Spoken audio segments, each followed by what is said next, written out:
আমরা গাড়ি বাড়ি নিয়ে আলোচনা করছি। তো গাড়ি নিয়ে বলি, প্রথমে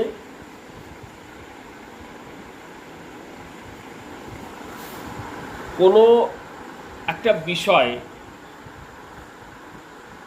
আমার জীবনে ঘটবে কিনা, যেমন আমার একটা গাড়ি হবে কিনা, আমি বাড়ি করতে পারবো কিনা, এই যে আমি এটা করতে পারবো কিনা, ওটা করতে পারবো কিনা, এটা দেখার সহজ একটা সূত্র আগের দিন আমি আপনাদের বলেছিলাম। প্রথমত ওই বিষয়ের কারক গ্রহকে শুভ হতে হবে।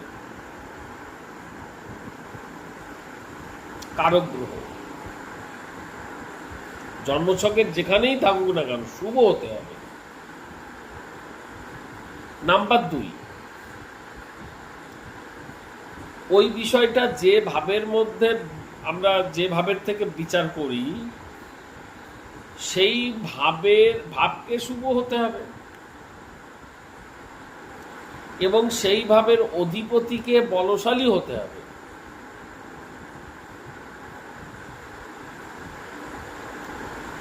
এগুলো মাথায় রাখবে। সেই ভাবের অধিপতি শুভ না অশুভ সেটা এখনই প্রয়োজন হচ্ছে না, কিন্তু মাথায় রাখবেন শুভ শুভ লাগবে পরে, ঘটনাটা ঘটে যাক তারপরে। প্রথমত এগুলো লাগবে। তাহলে আমার গাড়ি হবে কিনা, সূত্রটা কি সুদেশনা দেবে? হ্যাঁ স্যার, তাহলে আমাকে দেখতে হবে কারক গ্রহটা শুভ কিনা, অর্থাৎ গাড়ির কারক গ্রহ শুক্র সে শুভ কিনা, এবং এই অধিপতি বলশালী কিনা, এবং ওই ভাবটা শুভ কিনা। গুড। কারক গ্রহ, গাড়ির কারক গ্রহ শুক্র। শুক্র আমাদের সুখ দেয়, গাড়ি তো সুখই দেয়। তো এই জন্যে শুক্র শুভ কিনা সেটা দেখবেন। শুক্র শুভ কিনা অর্থাৎ নৈসর্গিক শুভ গ্রহের সঙ্গে শুক্র আছে কিনা, অথবা নৈসর্গিক শুভ গ্রহ তাকে দৃষ্টি দিচ্ছে কিনা।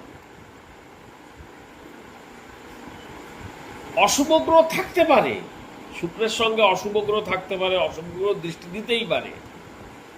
অন্তত পক্ষে একটা শুভ গ্রহ থাকতে হবে অথবা দৃষ্টি দিতে হবে শুক্রকে, তবেই শুক্র শুভ হবে। আবার এটাও হয় শুক্র সঙ্গে মনে করেন কোনো গ্রহ নেই, শুক্রকে কেউ দৃষ্টি দিচ্ছে না,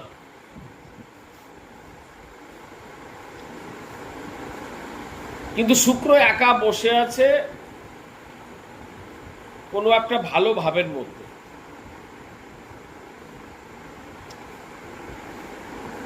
6 এবং 8-এর মধ্যে যেন শুক্র না থাকে, 6 এবং 8-এর মধ্যে যেন শুক্র না থাকে।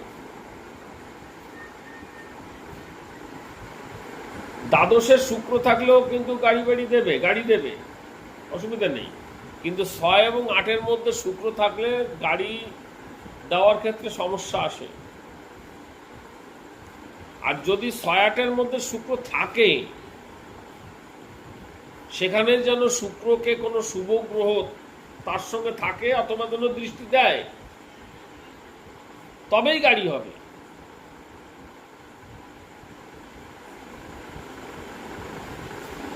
তাহলে কারক গ্রহের ব্যাপারটা গেল। এইবার আমরা গাড়ি বিচার করি চতুর্থ ভাব থেকে। চতুর্থ ভাবকে শুভ হতে হবে, অন্তত পক্ষে চতুর্থ ভাবের মধ্যে একটা শুভ গ্রহের প্রভাব থাকতে হবে। চতুর্থ ভাব যত শুভ হবে যত শুভ হবে গাড়িটি সহজেই আপনি কিনতে পারবেন। আমরা যখন গাড়ি কিনতে যাই নানান রকম প্রবলেম ফেস করি, আমাদেরকে বাধা দেয় ভাগ্য যেন। তো এক্ষেত্রে চতুর্থ ভাবটা অশুভ থাকে, তার জন্য যত শুভ হবে, আমি গাড়ির যদি কেনার মন নেই, অটোমেটিক্যালি কোনো বিনা বাধায় আমার গাড়ি চলে আসবে বাড়ি। চতুর্থ ভাবকে শুভ হতে হবে।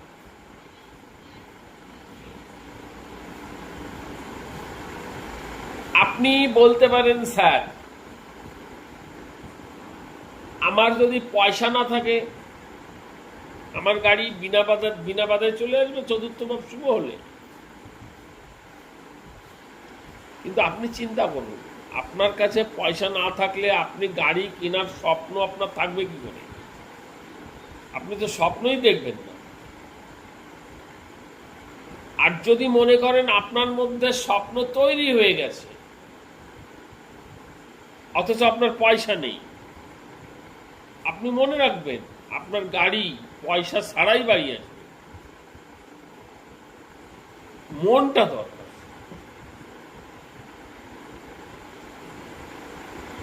তো চতুর্থ ভাব যদি শুভ হয়, যত শুভ হবে গাড়ি ইজিলি সহজেই আপনার বাড়িতে পৌঁছে যাবে।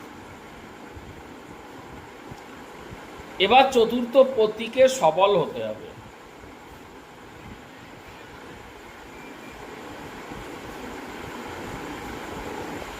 এইটা হচ্ছে ব্যাপার।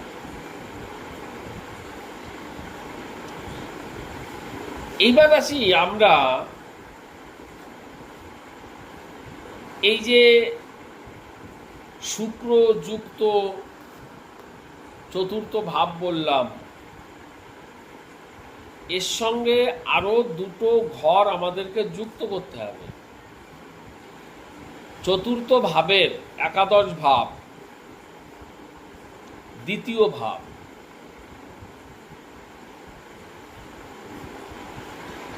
চতুর্থ ভাবের একাদশ ভাব হচ্ছে দ্বিতীয় ভাব।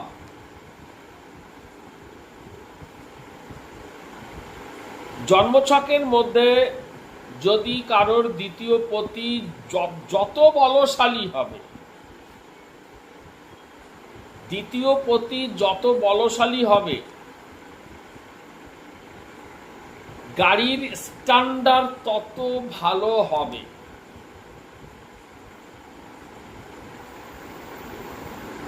ভালো করে বুঝবেন, গাড়ির স্ট্যান্ডার্ড তত ভালো হবে। যদি দ্বিতীয় পতি দুর্বল হয়ে যায়, গাড়ির স্ট্যান্ডার্ড কমে যাবে।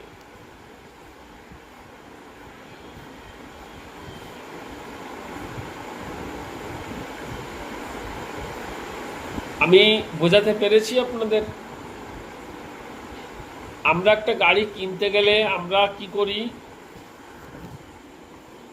সেই গাড়ির কোয়ালিটি খুঁজি।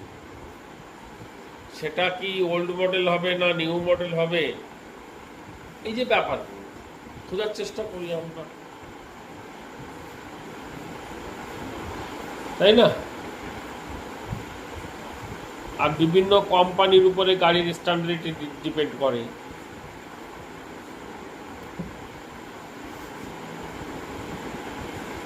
তো সেটা হচ্ছে দ্বিতীয় পতির উপর ডিপেন্ড করে।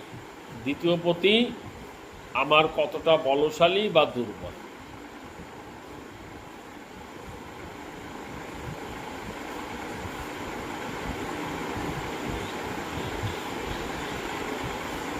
আর আমাদের দেখতে হবে জন্মছকের লগ্ন সাপেক্ষে একাদশ ভাব। সুতরাং 4+2+11 যোগ শুক্র, এটা হচ্ছে গাড়ির প্রাপ্তির ক্ষেত্রে এই যোগটা থাকতে হয়। 4+2+, হ্যাঁ বলছি, 4+2+11, 4+2+11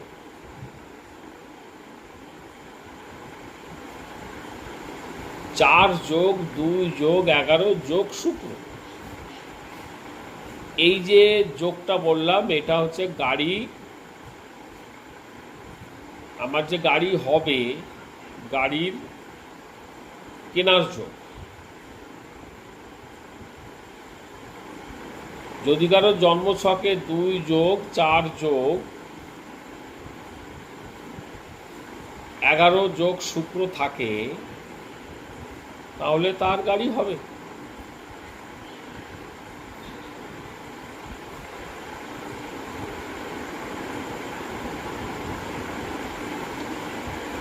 শুক্রকে শুভ হতে হবে, চতুর্থ ভাবকে শুভ হতে হবে, চতুর্থ পতিকে বলশালী হতে হবে, দ্বিতীয় পতিকে বলশালী হতে হবে, একাদশ পতি এবং একাদশ ভাব যদি শুভ হয়, একাদশ পতি যদি বলশালী হয়, তাহলে জাতকের গাড়ির ব্যবহারের পরিমাণ, গাড়ির ব্যবহারের কাল বেশি হবে, অর্থাৎ বেশি দিন ধরে জাতক গাড়ি ব্যবহার করতে পারবে। যদি একাদশ পতি বলশালী হয়, একাদশ ভাব শুভ হয়, তাহলে জাতকের গাড়ি সে বেশি দিন ব্যবহার করতে পারবে। জাতকের জীবনে সে বেশি দিন ধরে গাড়ি চালাতে পারবে।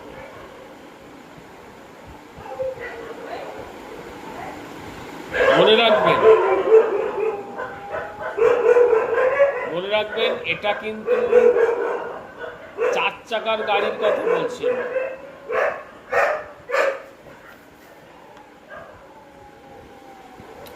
আমরা গাড়ি বলতে সাধারণত 4 চাকার গাড়িকেই বুঝি।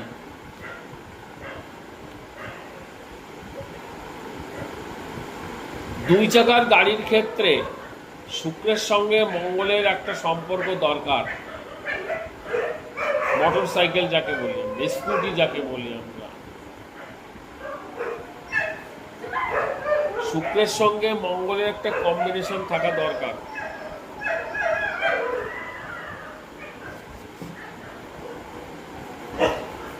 শুক্রের উপরে মঙ্গলের দৃষ্টি পড়ুক বা শুক্রের সঙ্গে মঙ্গল থাকুক, সেক্ষেত্রে জাতকের মোটরসাইকেল হয়ই হয়।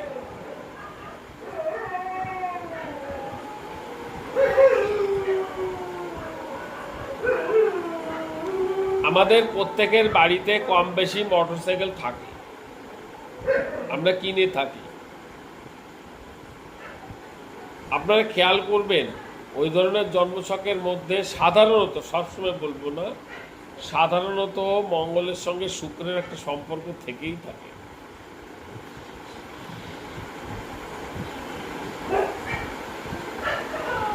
তো এটা গেল গাড়ি কেনার ব্যাপারে। এবার ব্যাপারটা হচ্ছে যে গাড়িটা কিনবো কার নামে। আমার নামে কিনলে গাড়ি কি শুট করবে আমার, না অ্যাক্সিডেন্ট করে বসে থাকবে?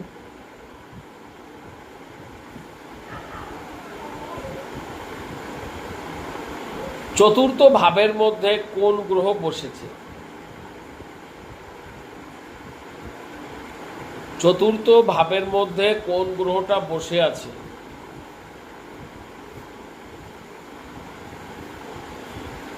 যদি ষষ্ঠপতি অষ্টমপতি বসে থাকে, যদি ষষ্ঠপতি অষ্টমপতি বসে থাকে, তাহলে সেই গ্রহটা যে ভাবের অধিপতি, অথবা সেই গ্রহটার নৈসর্গিক যে কারকতা আছে,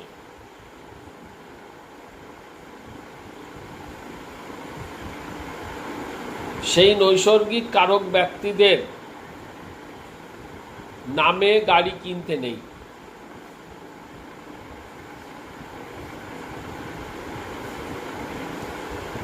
আর যদি সেই গ্রহটা ষষ্ঠ এবং অষ্টম ভাবের অধিপতি না হয়, তাহলে ওই গ্রহের কারক ব্যক্তি বা ওই গ্রহটা যে ভাবের অধিপতি সেই ভাবের ব্যক্তিবর্গদের দ্বারাই কিন্তু গাড়িটা কিনতে হয়, তাদের নামেই কিনতে হয়। আমি উদাহরণ দিচ্ছি। মনে করেন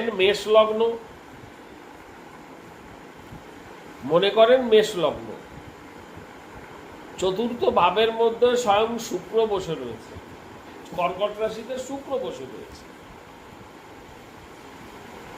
তাহলে এক্ষেত্রে শুক্র কোন কোন পতি?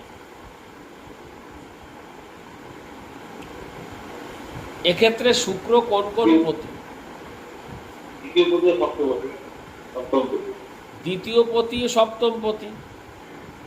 তাহলে শুক্র তো ষষ্ঠপতিও না, অষ্টম পতিও না। তাহলে এক্ষেত্রে জাতক কার নামে গাড়িটা কিনবে? সপ্তম পতির নামে কিনতে পারে, দ্বিতীয় পতির নামে কিনতে পারে, শুক্রের নৈসর্গিক কারক ব্যক্তির নামেও কিনতে পারে।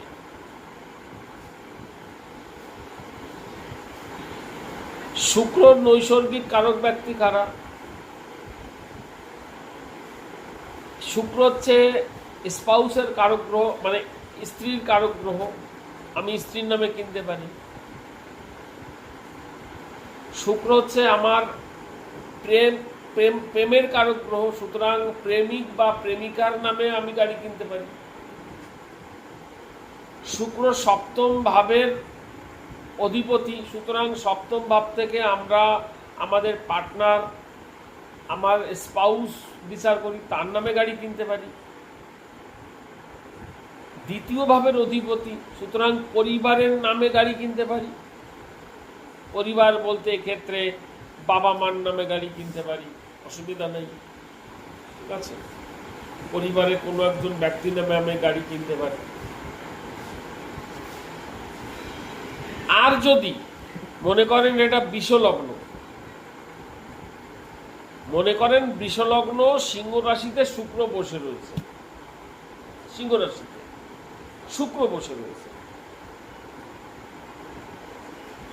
তাহলে আপনি বলেন তো, চতুর্থ ভাবের মধ্যে শুক্র বসে রয়েছে, তাহলে এই শুক্র কোন কোন ভাবের অধিপতি? এই শুক্র ষষ্ঠপতি এবং লগ্নপতি। ষষ্ঠপতি হওয়ার জন্যে এখানে লগ্নপতিরও কিন্তু ক্যান্সেলেশন চলে আসছে, সুতরাং জাতক নিজের নামে গাড়ি কিনতে পারবে না। কেন কিনতে পারবে না? কারণ শুক্র তো সেই সঙ্গে ষষ্ঠপতি, ওই জন্য নিজের নামে গাড়ি আসবে না। গাড়ি আসলেই সমস্যা। নিজের নামে গাড়ি নিলে পারে সে গাড়ির মধ্যে প্রবলেম দেখা দেবেই দেবে, গ্যারান্টিও গাড়িতে প্রবলেম আসবে।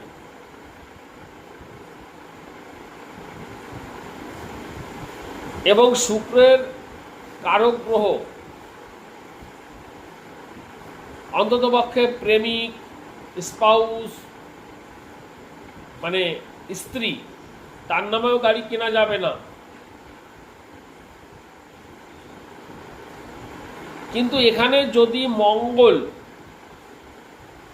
মনে করেন বিশ্বরাশির ক্ষেত্রে মঙ্গল গিয়ে হাজির হয়েছে সিংহ রাশিতে চতুর্থ ভাবে,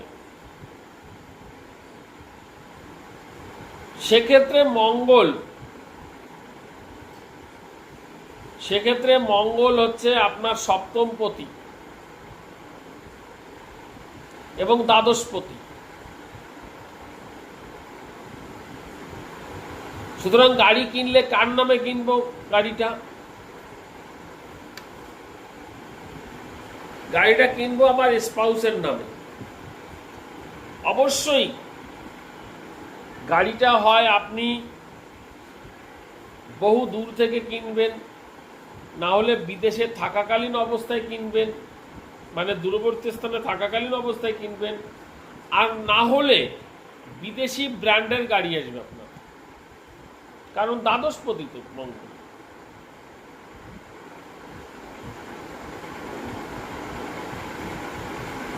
আমি নিশ্চয়ই বোঝাতে পেরেছি আপনাদের ব্যাপারটা কি। যদি বলেন স্যার কোনো গ্রহ যদি চতুর্থ ভাবের মধ্যে না থাকে তাহলে কার নামে গাড়ি কিনব, সেক্ষেত্রে আপনি দেখেন চতুর্থ পতি যে গ্রহটা হবে, যেমন বিশ্বরাশির ক্ষেত্রে সিংহ অর্থাৎ রবি হচ্ছে চতুর্থ পতি। ওই চতুর্থ পতি জন্মছকের মধ্যে কোন ভাবের মধ্যে বসে আছে,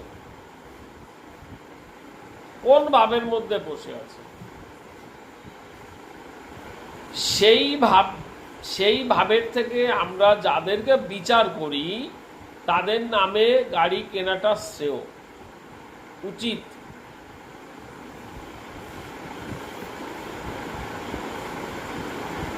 আমি আশা করি বোঝাতে পেরেছি গাড়ি কার নামে হবে। এ সমস্ত বিচারে নক্ষত্রের একটা ভূমিকা আছে, কিন্তু আমরা যেহেতু নক্ষত্র এখনো আলোচনা করিনি তাই ওই সূত্রে ওইখানে যাব না। নক্ষত্র নিয়ে যখন আলোচনা হবে তখন আমরা এই বিষয়টা নিয়ে আবার একটু রিপিট দেব,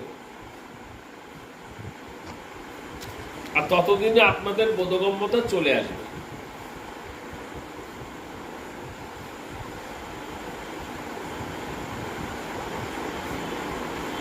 অভিষেক জানা কার নামে গাড়ি হবে এটা তো পরিষ্কার হয়েছে।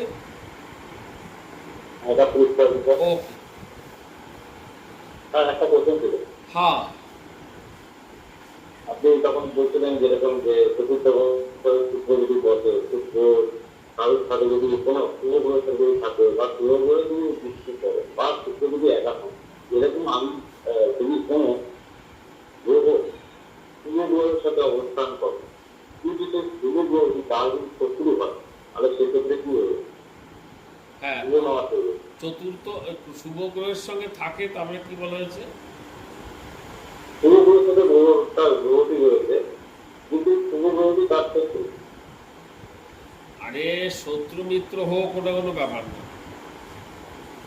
আমি শত্রু মিত্র এখানে দেখবো না, এখানে শত্রু মিত্র কাজ করবে না। বুঝা গেছে কি বলছি? ওই গ্রহটা শত্রু মিত্র এখানে কাজ করবে না। ওকে, সেটা একটা প্রশ্ন ছিল। সমস্যা হচ্ছে ষষ্ঠপতি আর অষ্টম ভাব, ষষ্ঠ ভাব আর অষ্টম ভাব। হ্যাঁ দেবাশিস স্যার বলছি চতুর্থ পতি যদি তৃতীয় যায়, চতুর্থের ভাবে কোনো গ্রহ না থাকে, সেই ক্ষেত্রে ছোট তৃতীয় ভাব যেহেতু আমরা ছোট ভাই বোন বিষয়ে পড়ি, তো ছোট ভাই বোনের নামে কে কেনা উচিত, কিন্তু সেখানে যদি ছোট ভাই বোন না থাকে সেই ক্ষেত্রে কি করা উচিত, বিচারটা কিভাবে করবো সেখানে? এই সমস্ত বিচারের ক্ষেত্রে আমাদের অন্য কৌশল অবলম্বন করতে হবে। সেক্ষেত্রে আমরা নাক্ষত্রিক একটা সম্পর্ক রয়েছে অথবা D16 ডিভিশনাল চার্ট রয়েছে, বিকল্প রাস্তা তো অবশ্যই রয়েছে, কিন্তু আমাদের সেই প্রেডিকশনটা অনেক দূরে। আমরা যে পর্যায়ে রয়েছি সেই পর্যায়ে দাঁড়িয়ে এর থেকে বেশি যাওয়া যাবে না। বুঝতে পারছিস? বিকল্প তো রয়েছেই, তোমাদের মধ্যে যত অনেক সময় প্রশ্ন জাগবে যে স্যার তাহলে এটা কি হবে, তো হবে। চতুর্থ পতি যদি দ্বাদশে যায়, মানে সরি থার্ড হাউসে যায়, চতুর্থ পতি যদি থার্ড হাউসে যায়, প্রধানত এই জাতক গাড়ি কেনা মুহূর্তে এই জাতকের গাড়ি টিকবে না বেশি দিন, এই জাতক গাড়ি বিক্রি করতে বাধ্য হবে। কারণ ও তো কারোর নামে কিনতে পারছে না, ও নিজের নামেই কিনবে। আর নিজের নামে কিনলে পারে কি হবে, সাধারণত চতুর্থপতি দ্বাদশে থার্ড হাউসে গেছে, এর গাড়ি বেশি দিন টিকবে না, এর রীতিমতন এর মন নেবে যে আমি গাড়ি বিক্রি করব, লাস্টিং করবে না। আচ্ছা, আমরা এখন আলোচনা করব যে গাড়ির যে অ্যাক্সিডেন্ট হয়,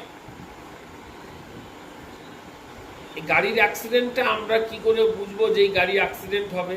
অন্তত পক্ষে জাতক গাড়ি অ্যাক্সিডেন্ট করবে, জাতক চালালে পারে, এটা আমরা কি করে বুঝবো?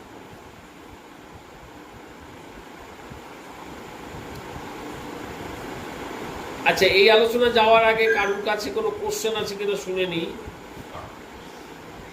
আমার একটা কোশ্চেন আছে। হ্যাঁ, সুশান্ত বাবু বলেন।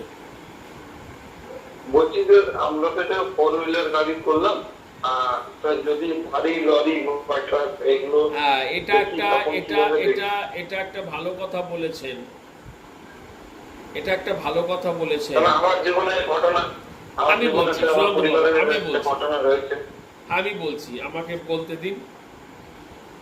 হবে। এখানে শুক্রের সঙ্গে,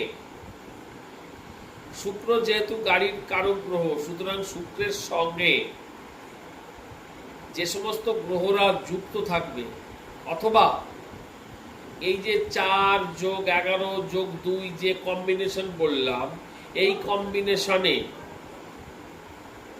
যে সমস্ত গ্রহরা যুক্ত হবে, সেই সমস্ত গ্রহরা এই গাড়ির এই প্রকৃতিকে নির্ধারণ করে থাকে। যেমন যদি দেখা যায় যে শুক্রের সঙ্গে বৃহস্পতি যুক্ত হচ্ছে, বৃহস্পতি হচ্ছে বড় প্যাসেঞ্জার গাড়ি দেবে, বাস হতে পারে বা ওই জাতীয় বড় গাড়ি, প্যাসেঞ্জার টানা গাড়ি যেটা হবে, সে গাড়িগুলো হতে পারে। যদি শনি হয়, শনি, তাহলে মালবাহী গাড়ি এই ধরনের কিছু হতে পারে, কারণ শনি হচ্ছে সেবা দেয় এবং মাল বহন করে, পরিশ্রম করে। যদি বুধ হয়, শুক্রের সঙ্গে মনে করেন বুধ যুক্ত হলো, বুধ হচ্ছে ছোট গাড়ি দেয়, ছোট গাড়ি, এইটা। শুক্রের সঙ্গে যদি রবি যুক্ত হয়, এ কিন্তু একটু রাজকীয় গাড়ি দেওয়ার চেষ্টা করে, রাজকীয় গাড়ি। শুক্রের সঙ্গে যদি রাহু যুক্ত হয়, রাহু যদি যুক্ত হয়, তাহলে কিন্তু আপনার এয়ার কন্ডিশন গাড়ি হয়।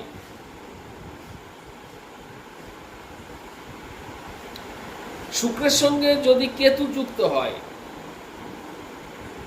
তাহলে সেক্ষেত্রে আপনার গাড়িটা ডিসপুট থাকবে, অসম্পূর্ণতা থাকবে।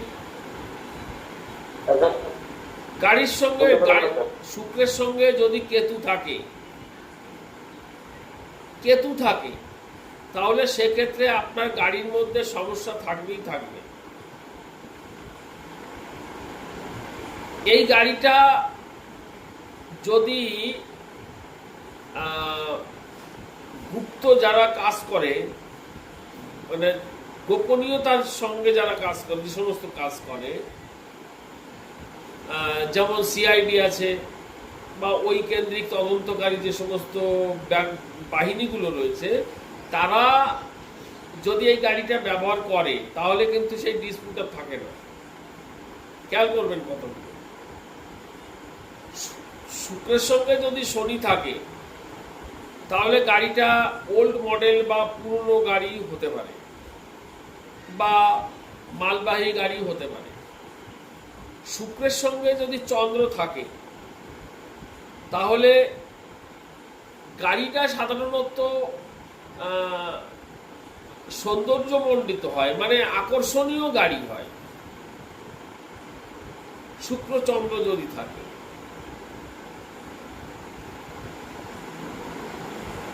তো এইটা হচ্ছে কম্বিনেশন। এবার বলেন আপনি।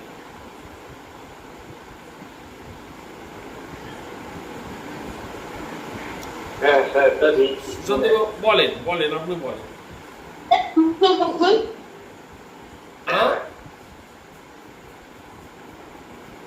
শুক্র মঙ্গল, এই গাড়ি শুক্র মঙ্গলের ক্ষেত্রে তো আমি বললাম, প্রথমেই বললাম, শুক্র মঙ্গল সাধারণত এই সমস্ত দুই চাকার যে গাড়িগুলো আছে সেই গাড়িগুলো প্রথমে দেবে আপনাকে। ঠিক আছে, শুক্র মঙ্গল থাকলে গাড়ির সৌন্দর্য ভালো থাকে না। যদি দুই চাকার গাড়ি কেনায় ঠিক আছে, সৌন্দর্য থাকবে, কিন্তু চার চাকার গাড়িগুলোর ক্ষেত্রে সৌন্দর্যটা থাকে না, মাথায় রাখবেন। হ্যাঁ বলেন সুশান্তবাবু, কিছু একটা বলতে চাচ্ছি। হ্যাঁ স্যার, বলছিলাম মায়ের দুটো গাড়ি ছিল, তো একটা এরকম অ্যাক্সিডেন্ট হয়েছে, বড় গাড়ি, আর আরেকটা গাড়ি কিনেছিল ওকে। তো ওই গাড়ি ওটা মার্কেটের পরে যাওয়ার সময় প্রবলেম করে গাড়িতে, মানে পুলিশ দিয়ে গাড়িটাকে আটকে দেয়। হ্যাঁ, এরকম করে। এই যে প্রবলেমগুলো, তো এই প্রবলেমগুলো নিয়ে আমি পরে আলোচনা করছি। দেখেন, প্রবলেমগুলো যে নিয়ে আলোচনা যখন করব তখন আমার মনে হয় আপনি জন্মছকটাকে একটুখানি দেখলে পরে আপনি বুঝতে পারবেন যে কেন এই প্রবলেমগুলো তৈরি হয়েছে। আপনারা শুধুমাত্র প্রশ্নটা রাখেন, আমি আলোচনা করছি, আপনারা প্রশ্ন করেন যে স্যার এই অংশটা আলোচনা করেন, ঠিক আছে? তো সেটা অ্যাক্সিডেন্ট কেন হয়, গাড়ির নামে কেস কখন হবে, গাড়ির কাগজপত্র কখন থাকবে না, কাগজপত্র নিয়ে প্রবলেম কখন হবে। প্রশ্ন না করলে তো আমি তো মানে উত্তর দিতে সুবিধা হবে, প্রশ্ন করলে। প্রশ্ন না করলে প্রসঙ্গটাই বাদ করে দিতে পারে। স্যার, হ্যাঁ হ্যাঁ, শুনি। বলছি লগ্নপতি যদি ষষ্ঠপতি হয় সেক্ষেত্রে দোষ হবে? লগ্নপতি ষষ্ঠপতি হলে পারে সে যদি চতুর্থে থাকে, গাড়ি তার নামে নিলে ঝামেলা আসবেই আসবে, গ্যারান্টি। ও গাড়ি চুরিও হয়ে যেতে পারে। আপনারা ওই নিজের নামে কেনা যাবে না, ঠিক আছে? ওই গাড়ি কিনলে ডিসপুট হয়ে যাবে, গাড়ি ভালো আর গাড়ি আসবে না, সমস্যা এসে যাবে গাড়ি। ওকে, আপনারা বলেন কার কার। হ্যাঁ সৈকত বলো। স্যার রাহু শুক্র রাহু শুক্র কম্বিনেশন গাড়ি সাধারণত ওই যে এয়ার কন্ডিশনের যে গাড়িগুলো আছে, বোঝা গেছে কি বলছি? হ্যাঁ স্যার, কিন্তু কেন হচ্ছে না বুঝতে পারলাম না। আরে বাবা, রাহু হচ্ছে এয়ারের কারক গ্রহ, বোঝা গেছে কি বলছি? হ্যাঁ যাদের চতুর্থভাবে শুক্র এবং রাহু থাকে, যাদের চতুর্থভাবে শুক্র রাহু থাকে এবং সেই শুক্র যদি নবমপতি হয়, ঠিক আছে? মনে করা যাক আমি কুম্ভ লগ্নের কথা বলছি, কুম্ভ লগ্নের কথাই বলছি। কুম্ভ লগ্নের বৃষ রাশি হচ্ছে চতুর্থ ভাব, ওখানে শুক্র আর রাহু রয়েছে, বোঝা গেছে? এই জাতক গাড়ি কিনলে পারে ওই এসি গাড়ি হবে, আদারওয়াইজ এ প্লেনে শুধু যাওয়া আসা করবে। যদি কারো থাকে আপনারা মিলিয়ে নেন, একদম 100% দেখবেন তাই হচ্ছে। রাহু হচ্ছে এসির কারক গ্রহ, এয়ার কন্ডিশন, এয়ারের কারক গ্রহ, এয়ারটাকে কন্ট্রোল করে।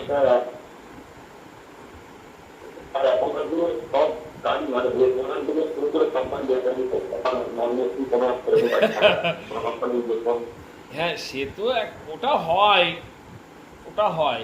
এসি গাড়ি হচ্ছে, সব জায়গায় এসি গাড়ি হচ্ছে, এখন সব হচ্ছে, তো ওটা একটা আলাদা ব্যাপার। কিন্তু আমাদের ভোগের জায়গাটা আছে। যদি আমার, হ্যাঁ গোপালবাবু বলেন।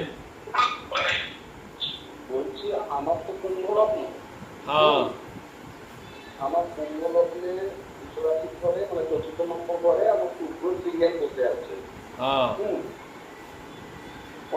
আমার পঞ্চমে কিন্তু রাহু, ঠিক আছে, কিন্তু চতুর্থ হচ্ছে আপনার ইয়ে বসে আছে, শুক্র বসে আছে, সিংহে বসে আছে। হ্যাঁ তো এই যে আপনি বললেন যে আপনি শুক্রের সঙ্গে রাহু থাকবে, যেটা অভিষেকটা বলছিল, এখন শুনছিলাম হ্যাঁ প্রতিটি গাড়িতে এখন এসি থাকে। তো কিন্তু এখন আমার যে ধরুন গাড়িগুলো আছে, সেই গাড়িগুলোতে সবগুলোতে এসি যুক্ত আছে, কিন্তু রাহু কিন্তু পঞ্চমে আছে। আচ্ছা। কিন্তু শুক্র তিনজন চতুর্থে বসে আছে। তো এক্ষেত্রে কোনো মানে ইয়ে নেই তো, মানে না না, শোনেন গোপালবাবু, হ্যাঁ স্যার, আপনি বলতে চাইছেন যে এখানে রাহু যুক্ত নেই তথাপি এসি হলো কি করে, এটাই বলতে চাইছেন তো? হ্যাঁ, আপনি যে সূত্রটা বলছিলেন সেই জন্য বললাম।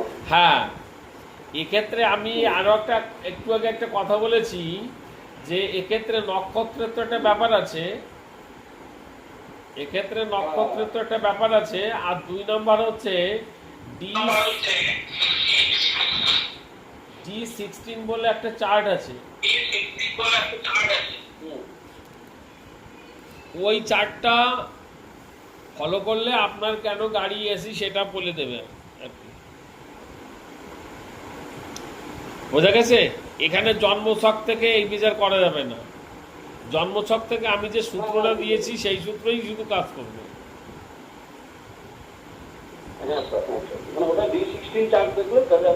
হ্যাঁ, ব্যাপারটা ওই জায়গাটায়, অরিজিনাল চার্ট ওটা। ওকে ওকে।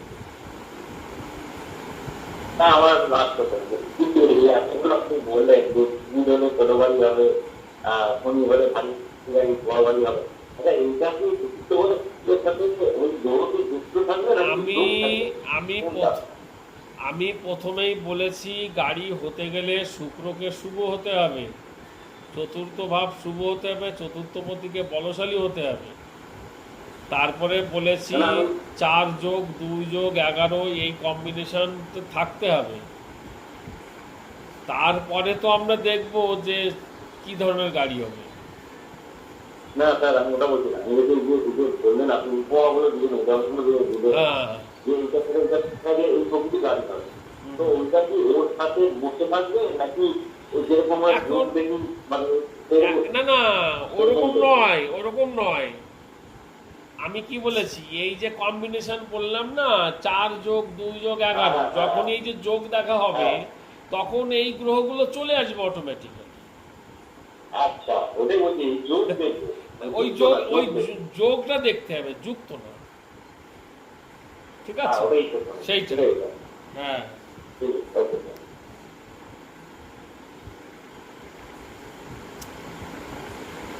স্যার কারণগুলো একটু যদি আলোচনা করেন স্যার, অ্যাক্সিডেন্ট বা কেস। হ্যাঁ হ্যাঁ, ওই আলোচনায় যাব। এইবার আমরা আসবো গাড়ি অ্যাক্সিডেন্টটা আমার কপালে আছে কিনা। আমি গাড়ি কিনলে আমার অ্যাক্সিডেন্টটা আমার ভেতরে আছে কিনা সেটা দেখব। অ্যাক্সিডেন্ট দেখতে গেলে অ্যাক্সিডেন্টটা কিভাবে হয় সেটা বোঝেন আগে। জন্মছকের মধ্যে কোন কোন ভাব যুক্ত থাকলে অ্যাক্সিডেন্ট হয় সেটা কিন্তু খেয়াল করবেন, ভালো করে লিখবেন, এটা লিখে নেবেন, যদিও রেকর্ডিং হচ্ছে সবই। অ্যাক্সিডেন্টের যোগ যদি দেখেন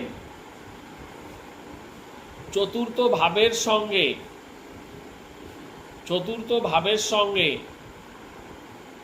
অষ্টম নবম দশম,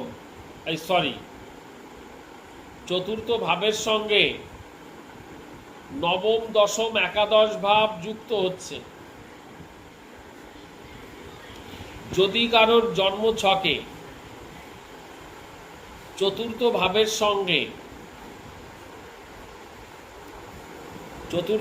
সঙ্গে নবম, দশম, একাদশ যুক্ত হচ্ছে, অর্থাৎ 4 যোগ 9 যোগ 10 যোগ 11 যুক্ত হয়। আর সেই এই যোগের মধ্যে যদি মঙ্গল এসে পড়ে, আমি গ্যারান্টি এই গাড়ির অ্যাক্সিডেন্ট হবে। আগে অ্যাক্সিডেন্টটা বোঝান, তারপরে জাতক অ্যাক্সিডেন্টের মধ্যে পড়বে কিনা সেটা পরে বলছি। অ্যাক্সিডেন্টের যোগ বুঝেছেন আপনারা?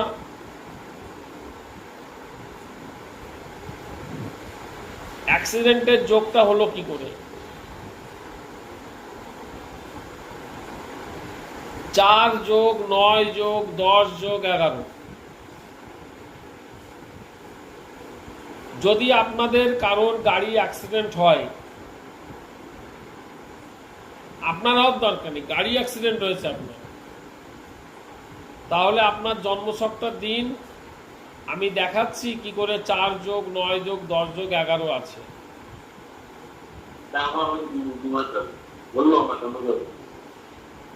তাহলে আমার জন্মছকটা দিতে হবে আমাকে, তাহলে গাড়ির অ্যাক্সিডেন্ট আমি বুঝতে পারবো। জন্মছকটা কি আছে? আচ্ছা, তাহলে হোয়াটসঅ্যাপে দিতে হবে, আমি শেয়ার করে দিচ্ছি গ্রুপে।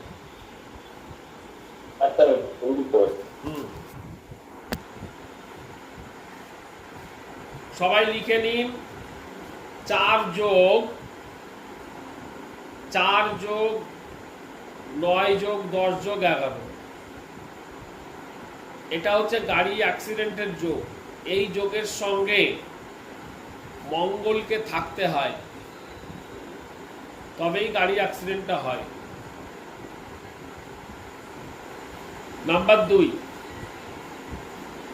এই যোগের মধ্যে যদি লগ্নপতি স্বয়ং হাজির হয়, লগ্নপতি যদি ঢুকে যায় এই যোগের যোগ করতে গিয়ে, লগ্নপতি যদি ঢুকে যায়, তাহলে এই অ্যাক্সিডেন্টের মধ্যে জাতক অবশ্যই থাকবে, অর্থাৎ জাতক সহ অ্যাক্সিডেন্ট হবে। অর্থাৎ যার গাড়ি সেও একসঙ্গে থাকবে, অ্যাক্সিডেন্ট হবে। যদি দ্বিতীয় পতি থাকে বা দ্বিতীয় ভাব হয়ে যায়, তাহলে পরিবার অ্যাক্সিডেন্টের মধ্যে চলে যায়। হ্যাঁ, দেওয়া হয়েছে।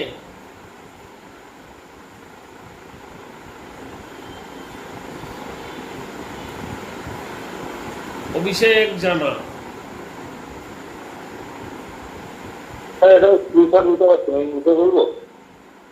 মুখে বললে তো আমার আবার সে বের করতে হবে। আচ্ছা ঠিক আছে, একটু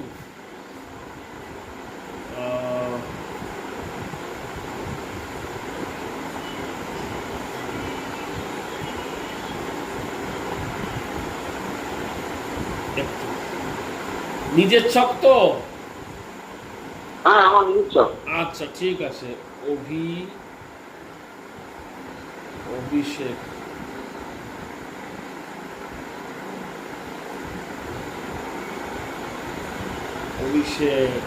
জন্ম তারিখ 4 জুন 1987। 4 জুন 4/6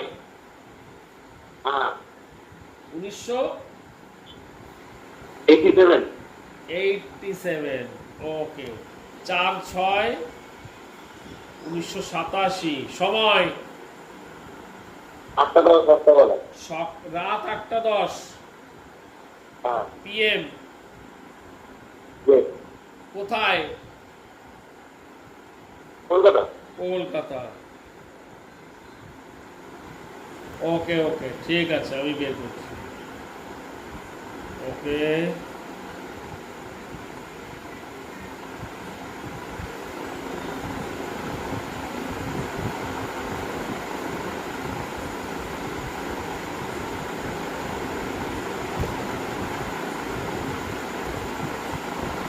ঠিক আছে।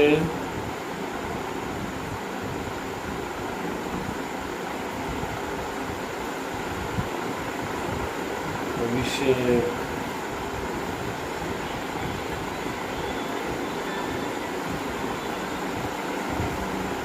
আচ্ছা, পিডিএফ আমি দিলাম, আপনারা একটু বের করেন। ধনুলগ্ন বেরিয়েছে তো? হ্যাঁ, ধন্যবাদ স্যার, ধন্যবাদ। হ্যাঁ ধন্যবাদ। হ্যাঁ, ধনুলগ্ন ঠিক। তার ধনুলগ্ন মধ্যে লাস্ট 3 মাস ধরে একটু ঢুকছিলাম, আপনাকে বলেছিলাম একটু দেখতে, ওটা একটু দেখে দেবেন। দেখা হয়নি তাই তো? ওই যে সেই অপারেশনের কথা, হ্যাঁ অপারেশনের কথা হয়েছিল, এখন ওটা ঝুলে গেছে, অপারেশন কোনদিন করবো না, মানে বুঝতে ভালো আছে, পেরেছি, আবার কিছুদিন কথা হবে, সেরকম হয়ে যাবে। ঠিক আছে, বুঝতে পেরেছি। হুম।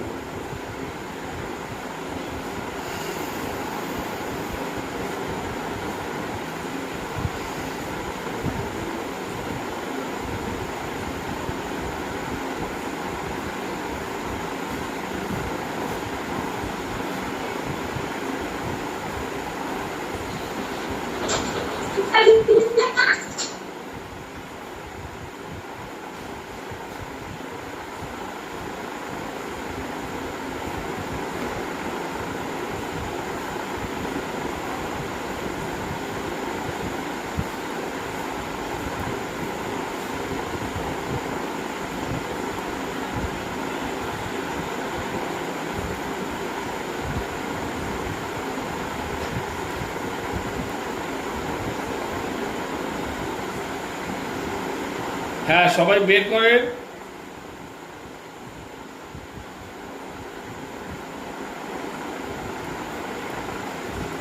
বের করেছেন?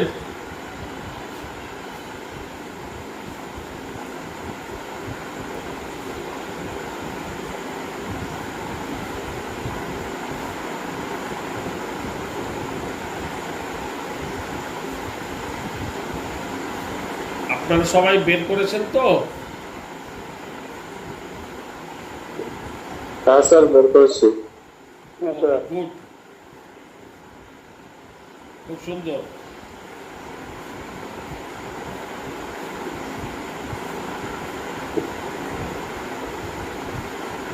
চতুর্থ পতিকে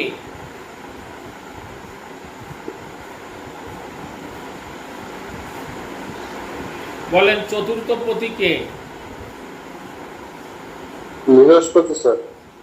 চতুর্থ পতি বৃহস্পতি। আর আমাদের দেখতে হবে নবমপতি, দশমপতি এবং একাদশপতি।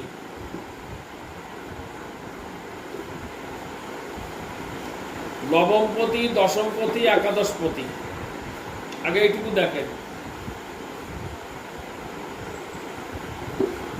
তো। নবমপতিকে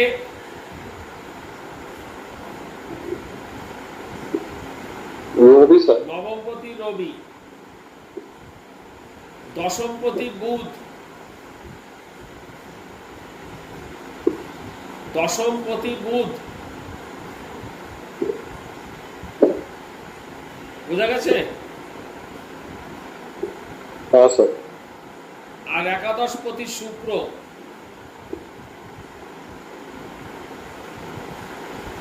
একাদশপতি হচ্ছে শুক্র।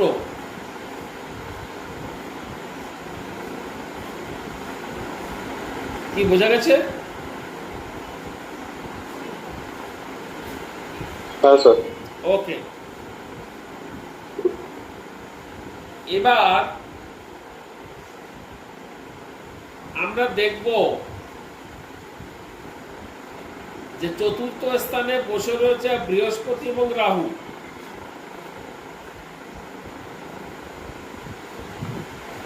তো এই যে রাহু,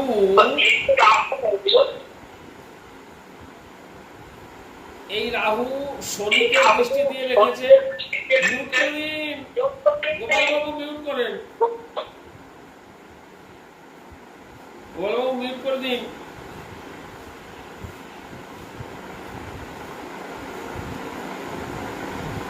রাহু দেখেন শনিকে দৃষ্টি দিয়েছে।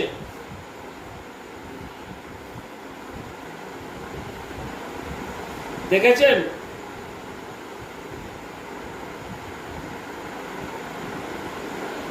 হ্যালো, হ্যাঁ স্যার। রাহু শনিকে দৃষ্টি দিয়েছে,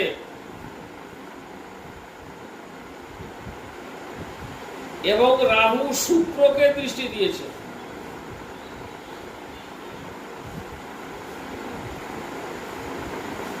বলেন কোন কোন গ্রহ যুক্ত হলো এবং কোন কোন ভাব যুক্ত হলো?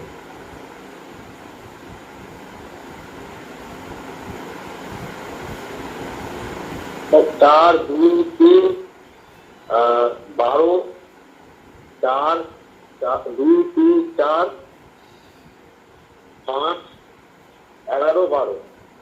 অপ্রাসঙ্গিক ভাবগুলো আনার দরকার নেই, আমাদের প্রাসঙ্গিক ভাবগুলো আনতে হবে। মানে 4, 11 না, 4 এবং হ্যাঁ, 11, 4 আর 11 4 আর 11। শুক্র তো একাদশপতি, হুম, আর রাহু শনিকে দৃষ্টি দিয়েছে, হুম, শনিকে দৃষ্টি দিয়েছে, এবং এই যে রাহু এ সপ্তমেও দৃষ্টি, এই সপ্তমে সরি বলি হ্যাঁ, সপ্তমেও শনির প্রভাব রয়েছে। সপ্তম বলতে দশমে বুধের ঘরে কেতু রয়েছে না।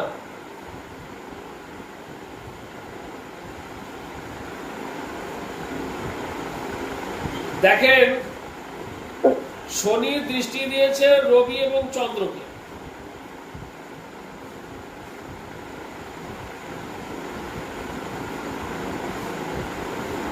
শনি দৃষ্টি দিয়েছে রবি এবং চন্দ্রকে। হ্যাঁ, দিতে দিয়েছে। তো শনির সঙ্গে রবি আর চন্দ্র যুক্ত হয়ে গেছে। তো এখানে আমার চন্দ্রকে তো দরকার নেই, কিন্তু চন্দ্র যে ঘরে বসে আছে সেই ঘরটাকে তো দরকার। হ্যাঁ, নবম ঘর। নবম ঘর, রবি তো নবমপতিও বটে, তাহলে শনির সঙ্গে নবম তো যুক্ত আছে।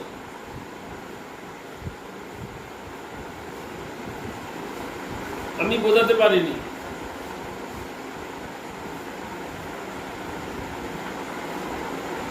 হ্যাঁ স্যার, বুঝেছি, কিন্তু নবম মানে এখানে 5-এর সাথে 11 কানেক্ট, 4-এর সাথে 4, 11 কানেক্ট হলো, কিন্তু 4-এর সাথে তো 12 কোনোভাবে কানেক্ট হলো না। মানে আপনি 12 নম্বর ঘরে শনি দৃষ্টি দিয়ে কানেক্ট করতে, কিন্তু শনি তো 4 নম্বর সাথে কোনো রকম সংযোগ করছে না।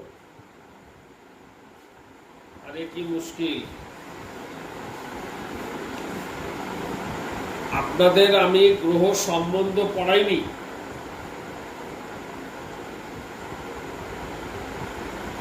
গ্রহ সম্বন্ধ আর গ্রহ সম্পর্ক ক্লাস হয়নি।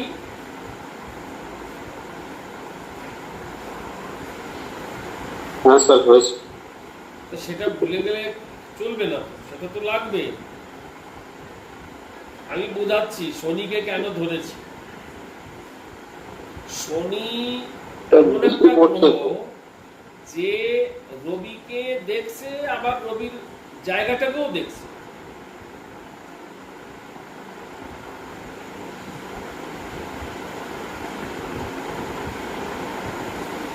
রবি এবং শনি পরস্পর দৃষ্টি বিনিময় সম্বন্ধ তৈরি করেছে, এটা ভাবতে তো আমাদের আপত্তি নেই,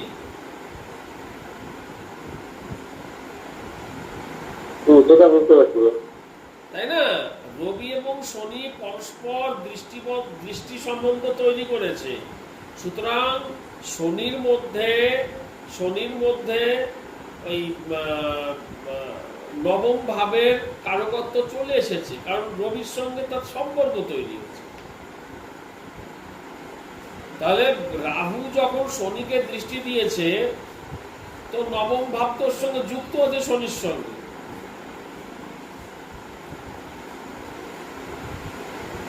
বোঝা যায়নি?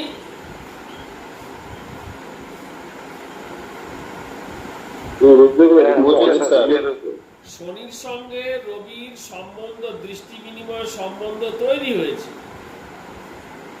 তো আমি বলেছিলাম সম্বন্ধ হলে পরে কি হয়, যে ওই সম্বন্ধকারী গ্রহরা একে অপরের দায়িত্ব বহন করে।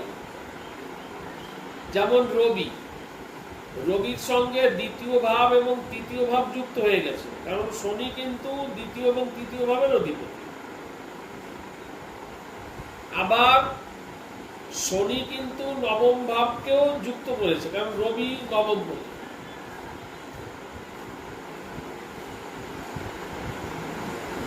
তাহলে বলেন, রাহু শনিকে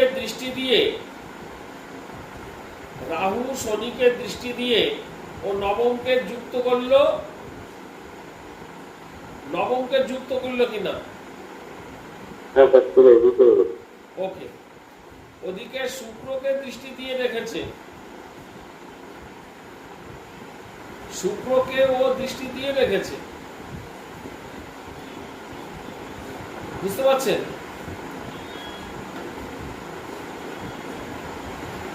আর এক্ষেত্রে বুধ কি করে যুক্ত হলো রাহুর সঙ্গে?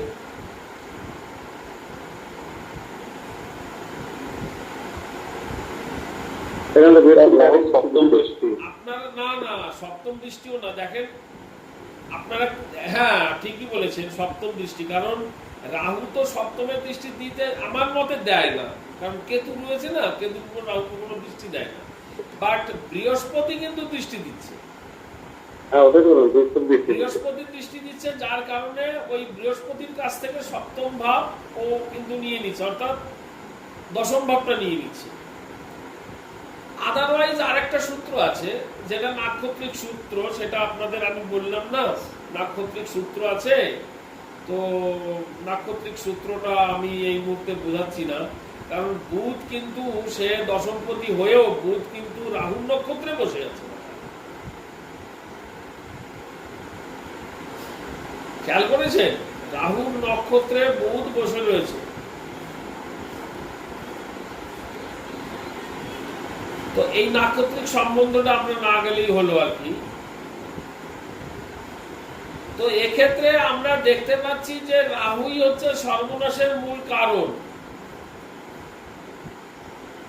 ওকে, রাহু হচ্ছে সর্বনাশের মূল কারণ। তো এই অ্যাক্সিডেন্টটা কি 2023-24 সালে হয়েছিল? না স্যার, একটু কিছুদিন আগে 20 মিনিটে হয়েছে। আমি খুব বড় দিতে গেছি। আচ্ছা ঠিক আছে, তাহলে এই সর্বনাশের মূল কারণ কে তৈরি করেছে? আমরা দেখলাম কে তৈরি করলো? রাহু তৈরি করেছে। এইবার দশায় আসতে হবে। দশাটা কার চলছে? আমি দশা দিয়েছি, দেখেন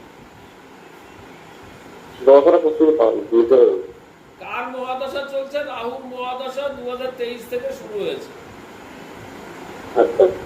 আর এই সর্বনাশটা রাহু তৈরি করেছে, সুতরাং রাহুর মহাদশায় ওটা কাজ করে দিয়েছে।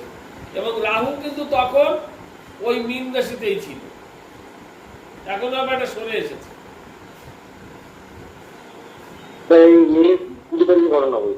হ্যাঁ,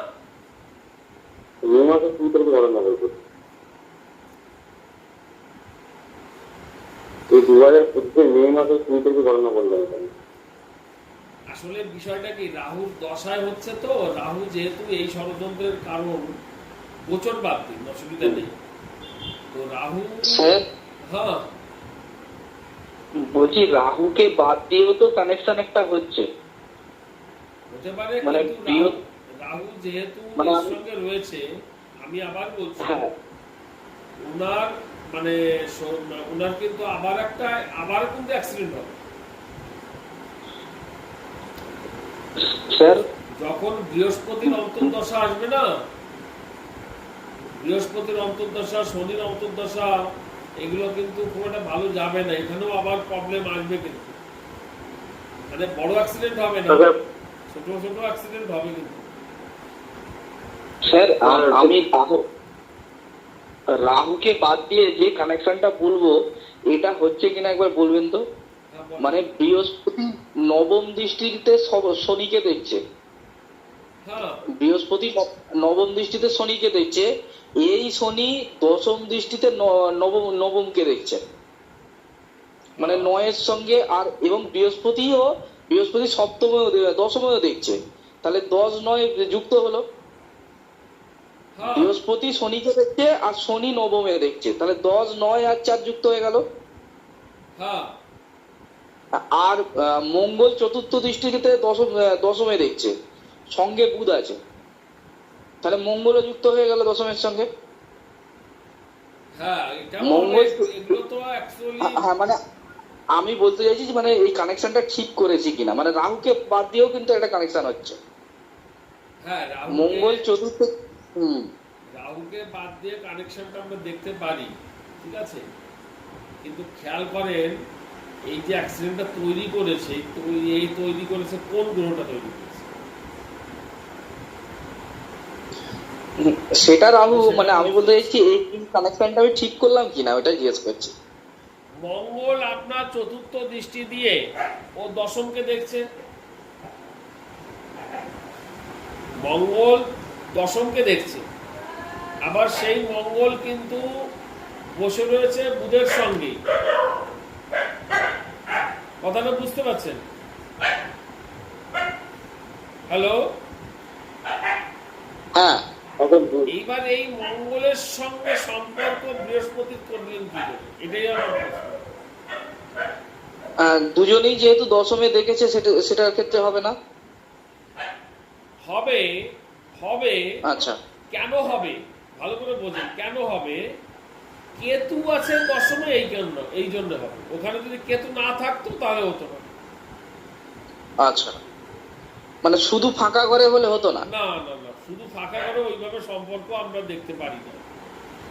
আচ্ছা আচ্ছা আচ্ছা অনেকে দেখেন, কিন্তু আমার আচ্ছা। মতে এটা দেখা উচিত নয়। আচ্ছা আচ্ছা, বুঝতে পারছেন কি বলছি?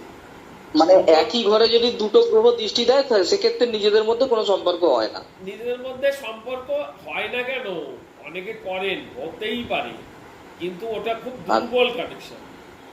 আচ্ছা, দুর্বল কানেকশন, ঠিক আছে। দেখেন একটা কথা বলি, আপনি আর আমি এক জায়গায় বসে রয়েছি, সুতরাং সেক্ষেত্রে আপনার সঙ্গে আমার একটা সম্পর্ক বা সম্বন্ধ তৈরি হতেই পারে। এক জায়গায় বসে রয়েছি, ওখানে বসে ট্রেনে করে আমরা যাচ্ছি, পাশাপাশি একটা সিটে বসে রয়েছি, আপনার সঙ্গে সম্বন্ধ তৈরি হতেই পারে না। কি বোঝা গেছে কি বলছি? বুঝতে পেরেছি। এইবার দেখেন, আপনি এক জায়গায় রয়েছেন, আমি এক জায়গায় রয়েছি, আমরা একই জায়গায় দৃষ্টি দিচ্ছি, আপনিও যে দিকে তাকিয়ে রয়েছেন আমিও সেই দিকেই তাকিয়ে রয়েছি। আচ্ছা, কোনো একটা মেয়ের দিকে আপনিও তাকিয়ে রয়েছেন, আমি অন্য জায়গা থেকে তাকেও বা দেখছি, তাহলে আপনার সঙ্গে আমার সম্বন্ধ আছে বা সম্পর্ক আছে, এটা আমরা কি করে বলি? সেই মানে খুব সেরকম ভাবে বলা যায় না। সেইরকম ভাবে বলা যায় না। তবে হ্যাঁ, যারা রিসার্চ করছে, যারা সিআইডি গোপন তথ্য নিয়ে রয়েছে, তারা কিন্তু ভাববে যে এই দুজন ব্যক্তি একই দিকে তাকিয়ে রয়েছে, সুতরাং এদের মধ্যে সম্বন্ধ থাকতে পারে, যেহেতু তারা একই দিকে তাকিয়ে রয়েছে। ঠিক আছে, হতে পারে, কিন্তু আমি বলছি না যে হবে না, কিন্তু এটা দুর্বল কানেকশন। এই কানেকশন দুর্বল, হ্যাঁ, হ্যাঁ হ্যাঁ, এবার বুঝতে পেরেছি। সবল কানেকশন পাবো না, তখন এই দুর্বল কানেকশন গুলো নিয়ে আসবো। অনেকে করে এরকম কানেকশন, করে না এটা আমি বলবো না যে করে না, ঠিক আছে, সেটা হচ্ছে ব্যাপার। বুঝতে